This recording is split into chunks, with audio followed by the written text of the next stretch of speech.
I'm wondering, what was it like to step into Rebecca's shoes again for this season, now knowing that she doesn't shoulder the burden of lying to Ted or using Ted to bring the team down, because she does feel freer and more lighthearted this season.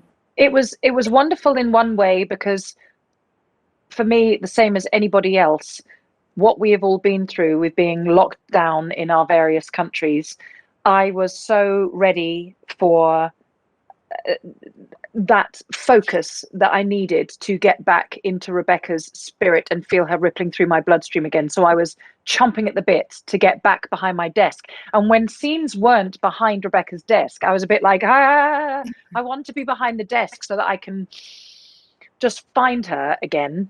And I think in terms of season 2, I initially found it quite odd to not have constant attrition and the constant layers of lies that she had, that constant nervous energy she had. But I would say that once I got into all the stuff with Nora in particular, finding her softness and finding the moment, I mean, that beautiful scene where Nora says, I want to be like you, and I saw you in that suit on the front cover of that magazine. Oh, it just absolutely killed me. And I thought this is a whole new Rebecca, and I get to show that she has a vulnerability in a different way. For the audience and even for the character, why was it important to finally dig into this part of the character and peel back the layers in this regard with the child? Because even when it hadn't been touched upon until so late on in season 1, I had already decided for myself that Rebecca has probably mostly, and in her head totally, missed the boat, the chance of being a mother, naturally. And I think she desperately wants to make amends. But because she is quite a brusque, black and white person, she has pretty much in her head put a post-it note on her computer and gone, must make amends with Nora, and hasn't really thought it through. And I love the fact that when Sassy rolls in and goes, oh yeah, she's with you the whole weekend, I love the fact that you see Rebecca go, oh my God, because she wants to be the best version of herself for this young child that she knows she's deserted. So I love the fact that you see Roy Kent saying, chill your beans, just be you, and she'll love being with you. And that's what happens, of course.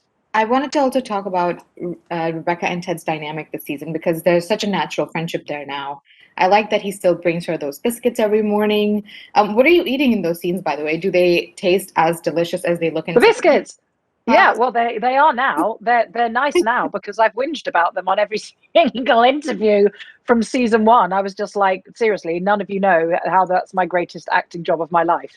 So now the props department are like, ooh, okay, we need to maybe put the lid on properly in the plastic Tupperware pot of biscuits. And she really does eat that many biscuits. And I've decided that she's an emotional eater, so I'm therefore eating even more. And it's a big part for me, even when it doesn't require it in a scene, I add them in. And then can you talk a little bit about the dynamic that she finds with Ted, and actually even with Higgins? There's just something more natural there. The friendship is very authentic now. I think the beauty is twofold with both of them. I know Jason and I know Jeremy so much better. We all, know the warts and all of our own lives, and we know what goes on with Ted and Rebecca and Higgins. So I think once you've delved into that, it's like an unspoken empathy you have with each other. Yes. And I hope that comes across, that they know what they're doing together. They're all rubbing along together beautifully. And then Rebecca on her own is such an inspiring character, because when we talk about football, we don't think of women being leaders in this field. How do you feel about that? Were you a football fan yourself? What kind of research did you do in this arena, if at all? Do you know what? Season 1, I absolutely didn't, because it's nothing to do with the football for her. She is purely coming in. It could be a hockey team. It could be God knows what. It wouldn't even have to be a sports thing. She was just going to get whatever was precious to Rupert, stupidly thinking that would be the way to break his heart as much as he has broken hers.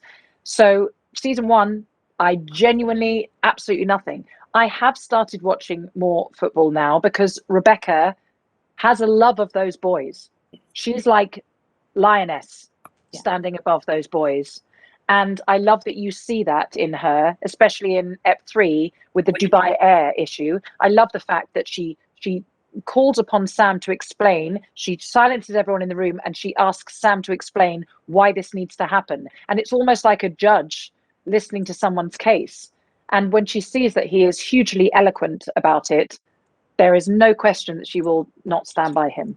And then finally, obviously season 1 of Ted Lasso, super well received, top contender for all of the awards, as is your performance.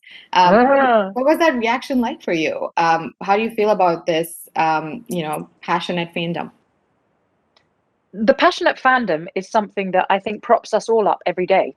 Mm-hmm. And certainly it did into season 2. I've been acutely aware of holding this baby that's being created, both on a level of the whole show and also with Rebecca. People have a vested interest in all of them, and I am hugely respectful of that and mindful of that all the time. And in terms of all the nominations and prestige and everything that it's garnered, I mean, in terms of Jason and the writers, I didn't doubt it for a second. When I'd watched the whole season play out, I was like, they're going to win everything because they deserve to. And it's just a truly, truly special jewel. But in terms of my own contribution to that, it's been completely glorious. But if I ever let it in too much, then I feel like I become a lesser actress and less capable to play Rebecca, because I love just focusing in on her, and I don't want to start looking at The Office from the audience point of view. I want to keep looking out from behind the desk. Howdy, y'all. Ted! What do you say to a cocktail, Coach Lasso? Oh, the same thing I'd say to Diane Sawyer if she ever asked me out on a date. Yes, please.